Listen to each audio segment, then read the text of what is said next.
దయ్యాల నాయకుడు దేవుడా అని చెప్పేసి అడుగుతున్నాడు బట్టి విక్రమార్క. ఎందుకనంటే మా నాయనేమో దేవుడు, తర్వాత చుట్టుపక్కల దయ్యాలు ఉన్నాయంటే మరి దయ్యాలకు నాయకుడు దేవుడు ఎట్లయితాడు?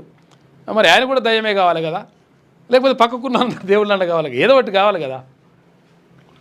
2023 ఎన్నికల్లో ప్రజలు ఆ దయ్యాలను వదిలించుకున్నారు. 100 మంది కేసీఆర్లు అడ్డం పడ్డా రాష్ట్ర ప్రగతి ఆగదు అని చెప్పేసి డిప్యూటీ సీఎం బట్టి విక్రమార్క అంటున్నాడు. ప్రజలు బాగుపడుతుంటే కేసీఆర్కు దుఃఖం వస్తున్నది. ఇక ఉద్యోగులకు 10,000 కోట్ల రూపాయల బకాయిలు పెట్టిపోతే మేము 8,000 కోట్ల రూపాయలు క్లియర్ చేశాం.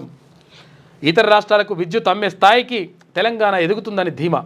ఇక నాగర్ కర్నూలు జిల్లా గట్టు తుమ్మేన్లో 2 కొత్త సబ్స్టేషన్లు ప్రారంభోత్సవం చేసిండట. మరో 5 సబ్స్టేషన్లకు శంకుస్థాపన కూడా చేసిండు. కేసీఆర్ చుట్టూ దయ్యాలున్నాయని ఆయన కూతురు కవిత ఇప్పుడు అంటున్నది. అయితే ఈ విషయాన్ని రాష్ట్ర ప్రజలు 2023లోనే గుర్తించి ఎన్నికల్లో ఆ దయ్యాలను వదిలించుకున్నారు.